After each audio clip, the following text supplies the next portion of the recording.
여러분 안녕하세요. 3차시 수업 진행하겠습니다. 1차시 수업에는 오리엔테이션을 했었고요. 2차시 수업에서는 간단한 그런 명화의 감상에 대한 것들을 다뤘습니다.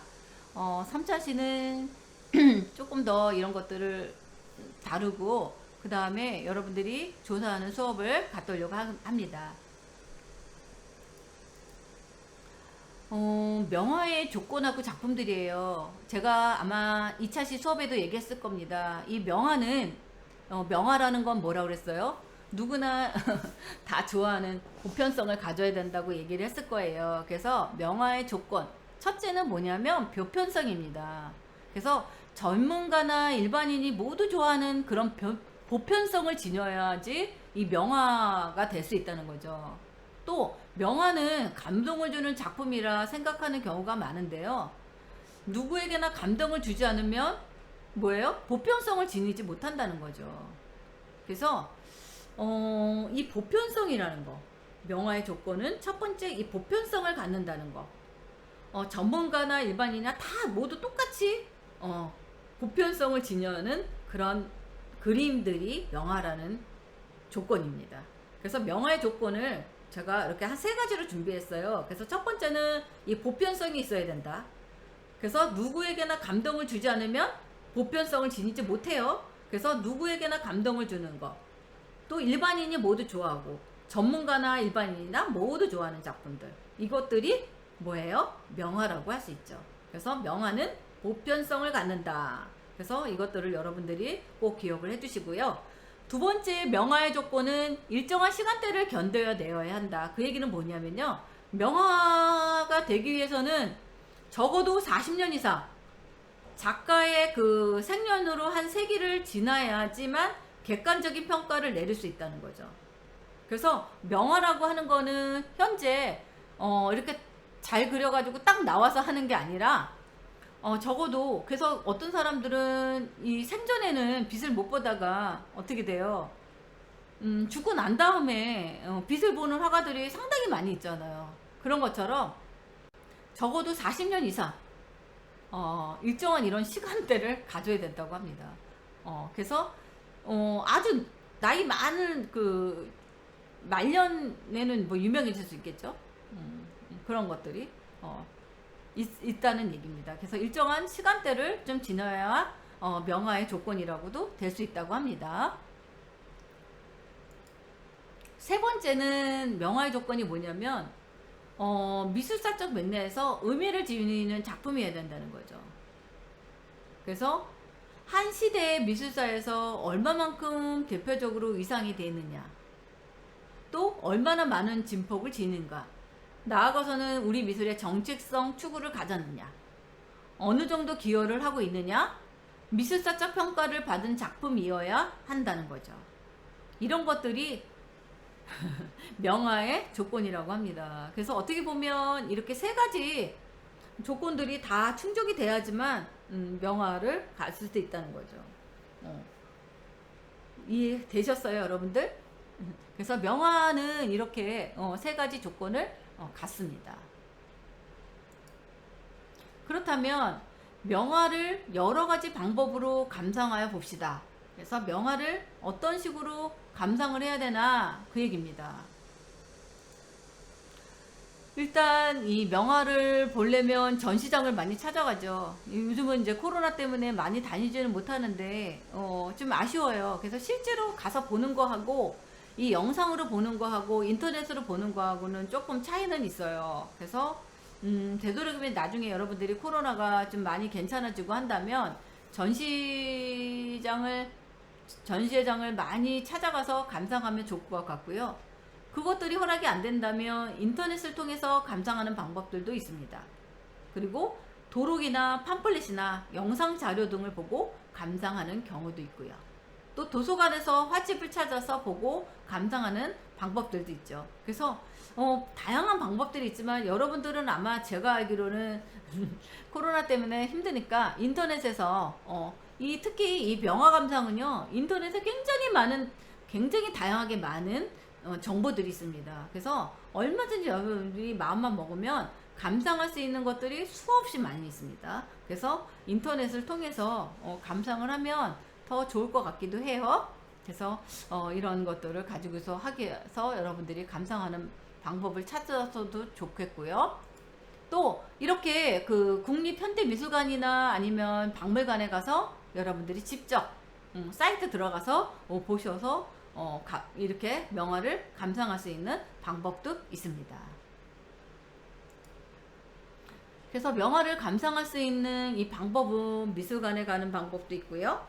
전시회장을 찾아가는 것도 있고, 또 공원에 조각하는 그 작품 구상도 있잖아요.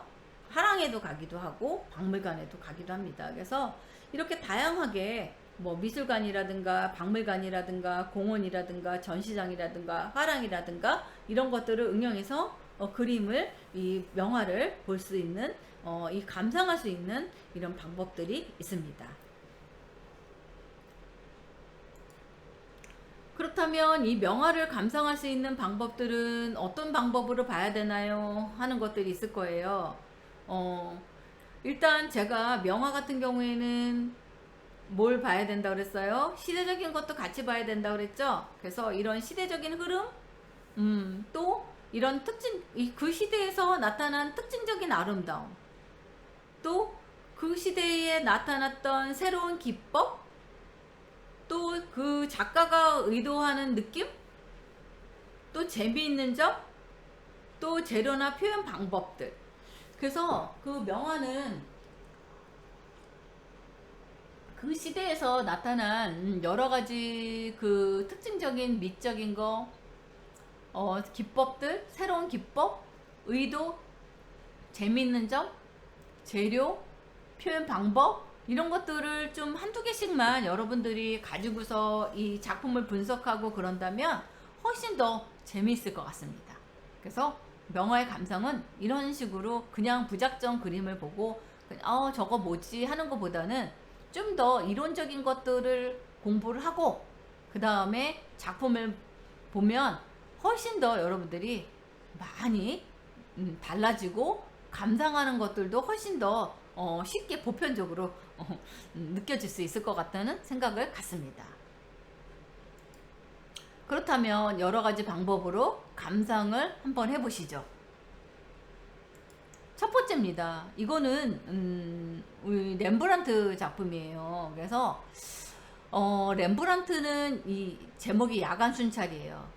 네덜란드의 17세기 화가입니다. 이 작품은 18세기 이후에 이러한 통칭으로 불려고 있지만 이 그 약간 그 전쟁에 관계된 이런 것들을 가지고서 해놨는데요. 렘브란트와 네덜란드의 그 항구인 시대의 회화의 대표작으로 뽑습니다. 뭐냐? 명암법을 이용했다는 거예요. 그리고 이 군상의 이런 것들이 너무 드라마틱한 표정을 가지고 있다는 거죠. 한 사람 한 사람. 이 그림으로 나타난 이 표정 하나하나가 다 실제로 움직이는 것처럼 그렸다는 거죠. 이 표정 하나하나가 다 다르다는 거죠. 또 강한 햇빛이 비스듬히 위에서 삽입한 것처럼 그림자를 만드는 이런 효과들도 굉장히 뛰어났고요. 또 렘브란트 이 군상에서 또 중요한 게 뭐냐면 3명의 주요 인물이 있어요. 뭐냐? 대부장과 부대장, 그 다음에 중앙 왼쪽에 소녀를 떠오르게 했다는 거죠. 요 3사람이 핵심 인물로 명암법을 이용을 해서 했다는 게 새롭게 사용한 기법 중에 하나라는 거죠. 이 렘브란트 그림 중에서 이것들을 찾았다는 거죠. 그래서 이 그림에서 느껴지는 새로운 기법은 이런 식으로 찾았다는 거죠. 명암법을 이용해서 군상에 이런 드라마틱한 이런 표정을 주어서 이 그림을 그렸다는 거죠. 그리고 거기에는 요 3사람, 대장과 부대장, 그리고 왼쪽 소녀에 떠오르는 이 이미지 3개, 이게 대표적인 이 명암의 법을 가지고서 했다는 게 특징이라고 볼 수 있습니다. 그래서 이런 것들을 찾아보는 거죠. 또 두 번째는 보티첼리입니다. 우리 이제 수업 시간에 이제 앞으로 할 건데, 이 보티첼리는 이 비너스의 탄생이에요. 이 그림은 뭐냐면 그리스의 신화에서 언급된 바와 같이 여신 비너스가 성숙한 그 성인 여성으로 바다에서 탄생한 거예요. 그래서 이런 모습을 한 겁니다. 현재도 이 광고에서 많이 나오죠. 그래서 이 비너스의 탄생, 이것들을 복제들을 너무 많이 하니까 수정 작업이 복제와 수정 작업이 해가지고 막 있습니다. 그래서 이 비너스의 탄생, 이 보티첼리의 이런 그 비너스의 탄생을 바닷속에서 이렇게 태어난 이 비너스, 이것들을 가지고서 했다는 거죠. 그래서 이 그리스의 신화를 언급해서 했다는 거죠.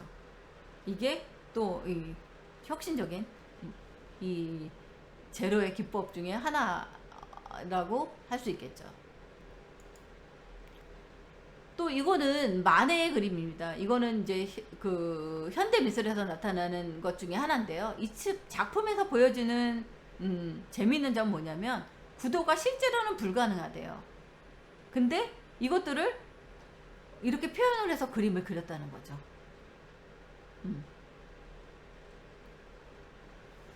처음에는 이 그림을 보고서 뭐 미술의 기본도 모른다, 뭐 구설수 올랐지만 이것들이 나중에 이 사진기가 발명해서 이것들을 한번 재현을 했더니 이렇게 그릴 수 있다는 거예요. 이것들이 증명이 됐습니다.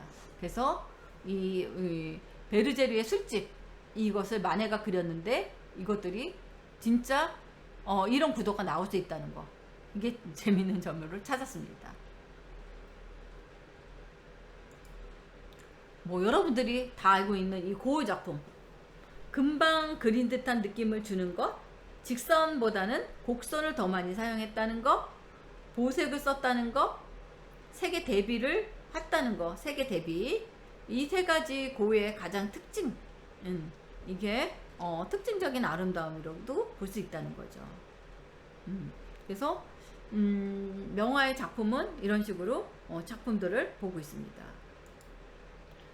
이거는 뭐냐면 레오나르도 다빈치죠. 모나리자. 종종 수수께끼라고 표현되는 화제의 불확실성, 큰 화면의 구성, 입체 묘사의 섬세함, 그리고 그림 분위기의 다양한 점에서 인식되었던 이 작품은 지금까지 사람들을 매료, 연구를 대상이 되어 왔죠. 그래서 레오나르도 다빈치는 이 그 성모 마리아가 그려진 당시의 전형적이라고도 볼 수 있는 구성으로 이 모나리자를, 여성을 그리고 있다는 거죠. 이런 공상적인 풍경을 배경으로 해서 원근법의 회화에 도입을 했다는 거죠. 그리고 이 기법도 약간 이 번지는 듯한 이런 기법들을 사용을 했습니다. 그래서 이 레오나르도 다빈치의 이 모나리자, 이것도 굉장한 그 원근법의 회화에 도입을 했다. 그래서 이 배경하고 이 인물하고 하는 이런 그 작품의 표현을 가지고 있습니다. 이거는 베르메르, 진즉 귀걸이를 한 소녀입니다. 베르메르는 푸른 터번의 소녀, 이거를 부르기도 해요. 네덜란드의 모나리자라고도 합니다. 베르메르는 생전에는 평가되지 않았고요. 이 소유자도 그 나중에 약간 그 후에 유명해졌다고 합니다. 1881년 헤이그 경매에서 불과 약 10만원 정도였는데 그 이후에 이 작품이 유명해지면서부터 약 우리나라 돈으로 1,000억 원, 1,500억 원 정도라고 합니다. 엄청나죠? 그림 작품의 가격이. 그래서 이 푸른 터번의 소녀가 이 가치가 이렇게 1,000억 원 정도의 작품을 했다고 합니다. 그래서 이것도 그 소녀의 이 평범한 일상적인 이 여성의 이 주제를 해서 네덜란드의 모나리자라고도 합니다. 그래서 여러분들 내가 좋아하는 화가 이 명화의 감상에서 내가 좋아하는 작품을 여기다가 내가 좋아하는 화가 이 명화 중에서 뭐 지금 나왔던 것 중에 하나를 가지고서 하셔도 돼요. 제가 보여준 이 작품 중에 하나를 내가 본 거 관점에는 나는 어떤 느낌을 갖는다. 자유롭게. 이거는 주관적인 거예요. 객관적인 게 아니라 주관적인 거기 때문에 여러분들이 주관적으로 나는 뭐 예를 들어서 고의 작품을 보고서 나는 얘가 이 작품을 보면 굉장히 소용돌이 치는 것 같은 느낌을 받아요.